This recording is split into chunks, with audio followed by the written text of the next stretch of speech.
Your favorite hockey team, my friends, is a disaster defensively. Good morning to you. Good Monday morning. I'm Dejan Kovacevic of DK Pittsburgh Sports. This is Daily Shot of Penguins. It comes your way bright and early every weekday. If you're into football and or baseball, I also offer daily shots of Steelers and Pirates that I hope you'll check out. 0-3-1 on the Western Canada trip. 3-6-1 now through 10 games. The Penguins have allowed 42 goals, more than anyone else in the NHL. The Penguins are allowing 35.0 shots per game. Yes, that's correct. More than anyone else. They've allowed the most high danger chances. They've allowed the most odd man breaks. They've allowed the most clean breakaways. They are the worst defensive team in the league. They are the worst defensive set of Penguins I've seen since, and boy, is this going to date me, pre-Mario. I'm not kidding.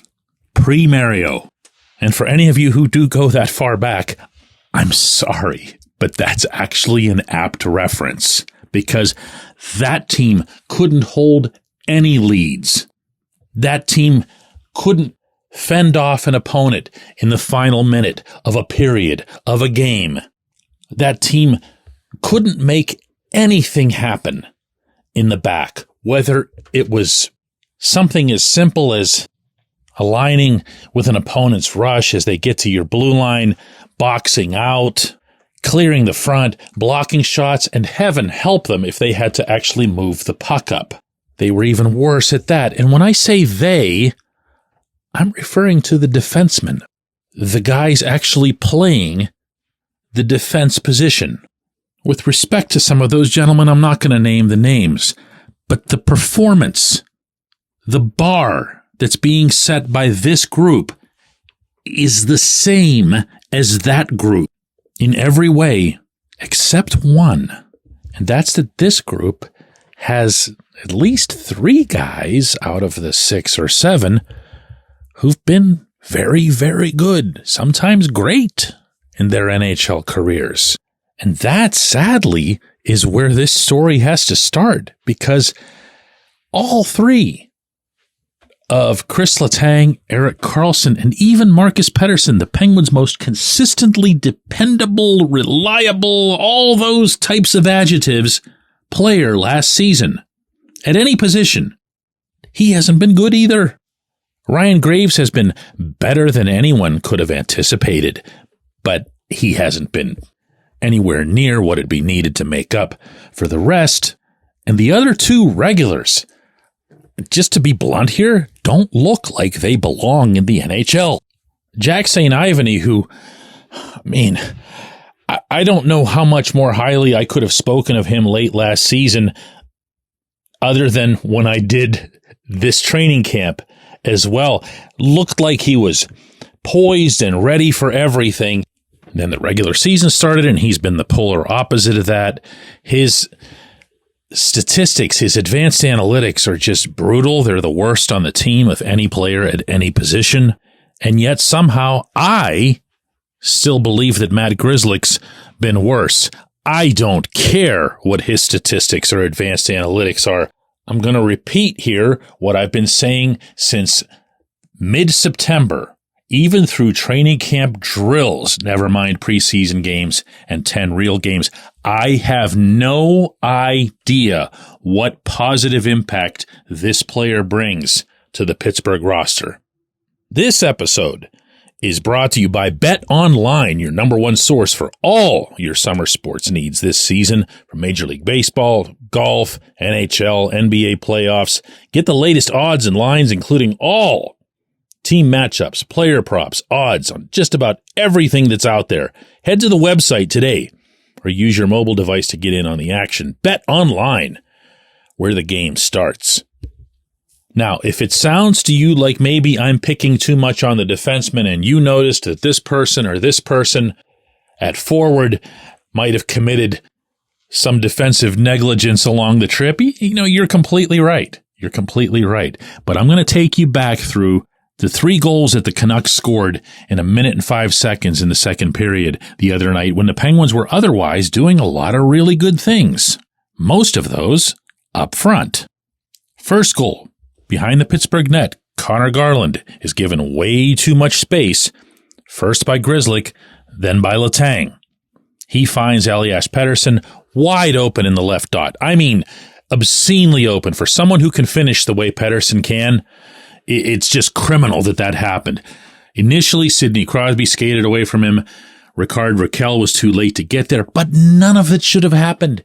Garland shouldn't have been able to make the pass that he did. He shouldn't even have been able to make the foray that he did behind the Pittsburgh net. That's on the defenseman. Next goal, Vancouver, 2-on-1. There sure were a lot of those on this trip. Way too many, I might add, for a team that really shouldn't be having its defensemen who aren't good or aren't playing well getting trapped. Now, in this case, Pettersson blew a tire. He didn't get trapped. Lost his edge, went down. That's just lousy luck. Nothing you can do about that. Happens to everybody. And Brian Rust fails to get his dump inside the Vancouver blue line all the way back to the end boards. He did elevate it. He did put a little bit of something behind it, but it clanks off a Canuck, comes back to center ice.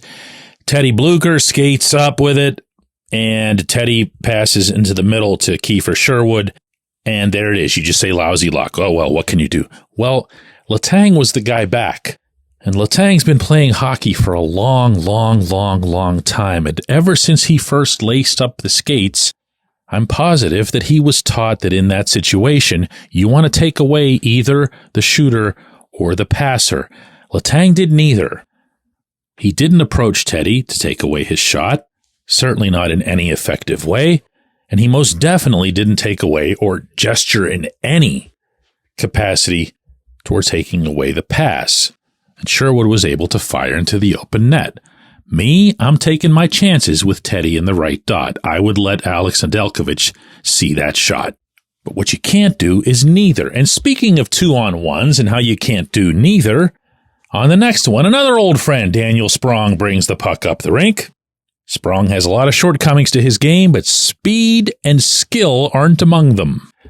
Karlsson decided, for reasons no one could understand, to try to rub him out right at the Pittsburgh blue line against the boards. Sprong put one extra half stride into the way he was heading and just blew right around Karlsson. Instant 2-on-1. Grzelcyk is the lone man back, and as if he was inspired by the way Letang handled the previous 2-on-1, Grzelcyk takes neither Sprong nor Arshdeep Bains, the rookie who would take the pass from Sprong and put home his first NHL goal. Now here too, there was a forward at fault. Kevin Hayes had been back solidly enough to have taken more of Bains than he did, but Hayes has also been one of the Penguins' more reliable defensive forwards, and he's due a mulligan, I guess. But here too, everything started with the defenseman. What do you do? What do you do? What do you do if you're Mike Sullivan? You scratch St. Ivany again for Ryan Shea? I mean, that's not going to do it. Just swapping out 6 and 7 is using the old Chad Ruhwedel fixes everything approach, and he doesn't. And this won't either. Who is there in Wilkes-Barre? I'm not seeing anybody. How do you add from the outside when you have no cap space? I don't like to do this. I like to spread the blame when it comes to team sports, because that's almost always how it is. I'm seeing a team right now where the defensemen are just abysmal. When we come back, J1Q.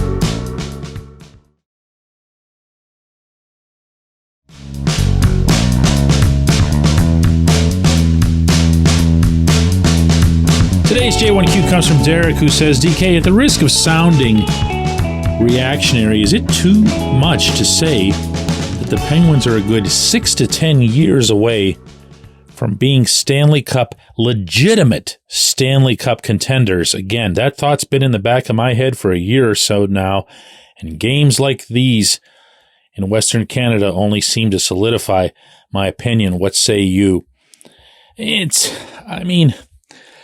I'm not going to disagree with you because I can't. You're expressing an opinion, and you're expressing one that's a half decade out.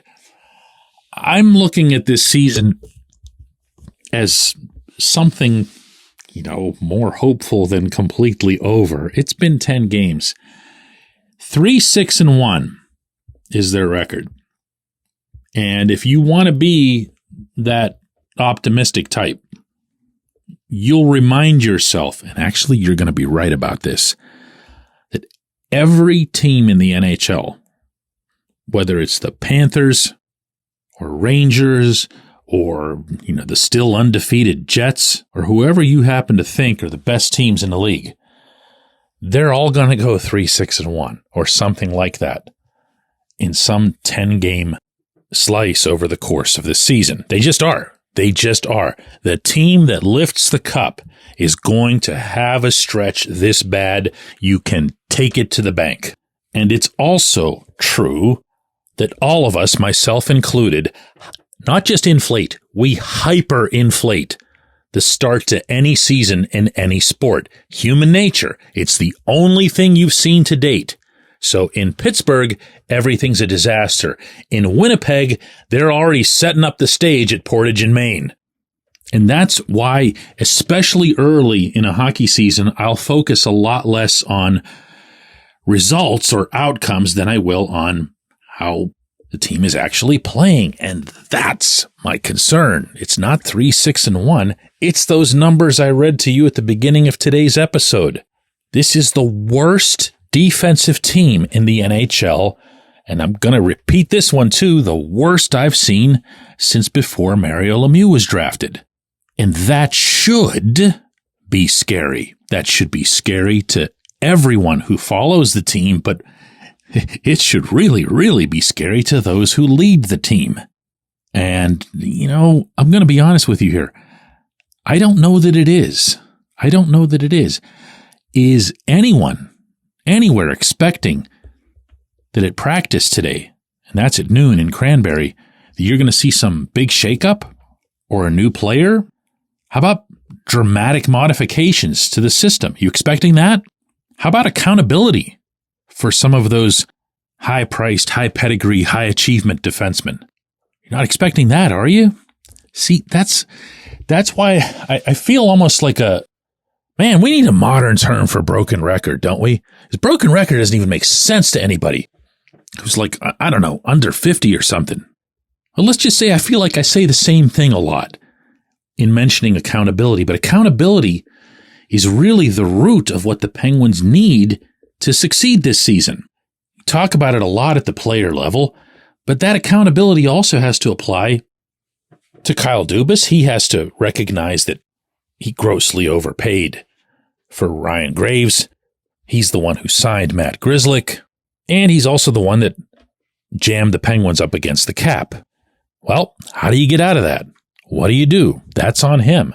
Accountability has to be applied to Mike Sullivan, meaning from Dubas.